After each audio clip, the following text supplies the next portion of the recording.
Have you ever wondered what it takes to run a sub 240 marathon, especially as you approach 50? In this video, I'll break down my 8-week training plan that helped me achieve this goal and how you can use it to reach your own marathon targets. In December 2024, I crossed the finish line at the Valencia Marathon in 2:39:39, which is a new personal best. For 6 years before that, I'd been chasing a sub 240 marathon, but I kept coming up short. Over that time, I got marathon fit several times, but lots of my events were cancelled during the pandemic, and then I missed others due to illness or injury, so it was pretty frustrating. And at almost 50, I knew it wouldn't get any easier, but this time I finally succeeded with just 8 weeks of structured marathon training. In this video, I'll share exactly what I did to hit my goal and how it might help you in your training. Stick around because I'll also reveal some other key changes I made, including cross-training and a new approach to nutrition that I think made a really big difference. So I was feeling quite frustrated with my marathon training in the years leading up to that because I kept getting injured in the final weeks before race day or getting ill. And running every day seemed to be too much for my body to handle. So this year I decided to try something different.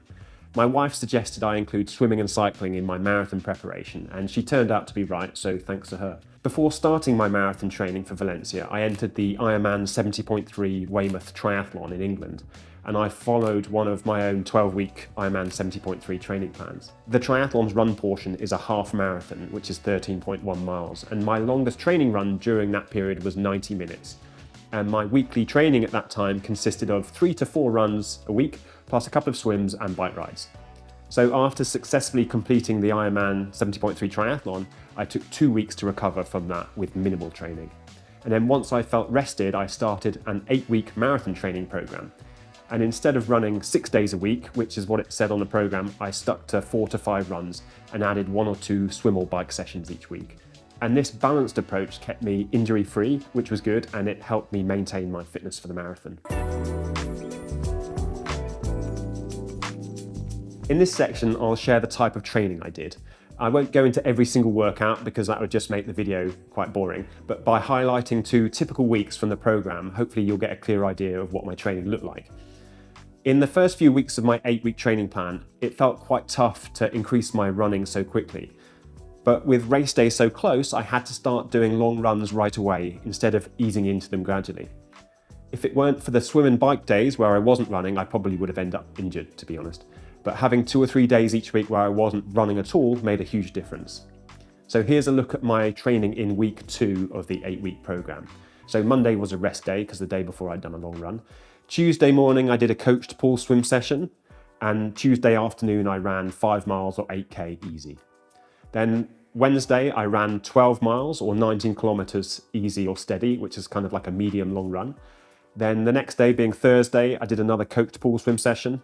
And in the evening, I did 20 minutes of strength and conditioning, which was lunges, squats, deadlifts, calf raises, push-ups, and step-ups. Then Friday, I ran 9 miles or 14.5k with 4 times 1 mile efforts at lactate threshold. Then Saturday, I rode my indoor trainer using Zwift, and I did a 10-mile time trial at lactate threshold with some kind of easy stuff around that. And then Sunday was a 16-mile long run or 26 kilometers, and I included 6 lots of 1 mile at marathon race pace. And that session nearly killed me because it was right after we just landed in Mallorca for a family trip, and it was really hot as well, so I was tired and hot. But anyway, managed to do it. And then the last 2 weeks of my 8-week marathon plan focused on tapering. So instead of showing you those, I'll share week 6 with you of my program because that was one of the toughest weeks of it. So Monday was a 20-minute strength and conditioning session, a bit like the one I described before, but slightly tougher. Then Tuesday, I ran 7 miles or 11k with 6 lots of 100-meter strides where I accelerate up to a fast peak pace over 100 meters. Wednesday, I ran 8 miles or 13 kilometers with 4 lots of 1200 meters at 5k race pace. And I did that session with some friends, which really helped for motivation. Thursday, I did a coached pool swim session again.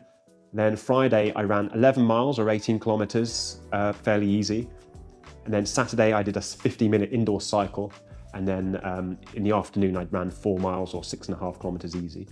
And then Sunday was a 20-mile run where I practiced using my nutrition and ran in some of the stuff I knew I was going to run in on race day. So that gives you a good sense of what my typical training weeks look like. My longest runs peaked at about 20 miles or 32 kilometers, and some of my Sunday runs were shorter than that, but included sections at marathon race pace. And just so you know, my affordable training plans are used by over 20,000 athletes each year, and they include coach support to help you succeed. And the link to learn more about them is in this description section below. Right, let's dive into some of the other key changes that I made that helped me break the 2:40 marathon barrier. Research shows that you should consume 50 to 90 grams of carbohydrates per hour during a marathon for optimal performance. And some people take on even more than that, up to 120 grams. For a 2:40 marathon runner like me, aiming for 80 grams per hour means consuming a total of 213 grams of carbohydrate during the whole race. And that equates to approximately 9 standard energy gels, which is a lot to stomach. Before that, I'd only ever managed about 5 gels in a marathon before feeling like I was going to get sick. And your ability to handle carbohydrate depends partly on your size, but research shows that you can also train your gut to tolerate higher amounts. So to prepare myself for this, I practiced taking in 80 grams of carbohydrate per hour during all my workouts that were longer than an hour. And I did that using a mix of energy gels and drinks.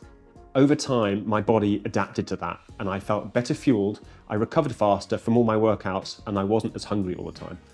Most importantly, I successfully consumed 80 grams of carbs per hour on the big day of the race itself, and I feel like that helped me maintain my energy and stay stronger towards the finish. So on race day itself, I carried 3 Morton 160 gels, which are pretty big gels, and 500 milliliters of Morton 320 drink in a soft flask in my back pocket. I took 2 gels in the first hour with water from the aid stations, and then I drank the soft flask in the second hour. And then after the second hour, I sipped the third gel over the final 40 minutes. And this strategy worked really well for me. In addition to fueling during the race, I made more of an effort to load up on carbohydrates in the 2 days beforehand to maximize my stored glycogen. After speaking with 2:27 marathon runner Ant Gritton in another video on this channel, I followed his advice to aim for around 800 grams of carbs on both the Friday and the Saturday before the race.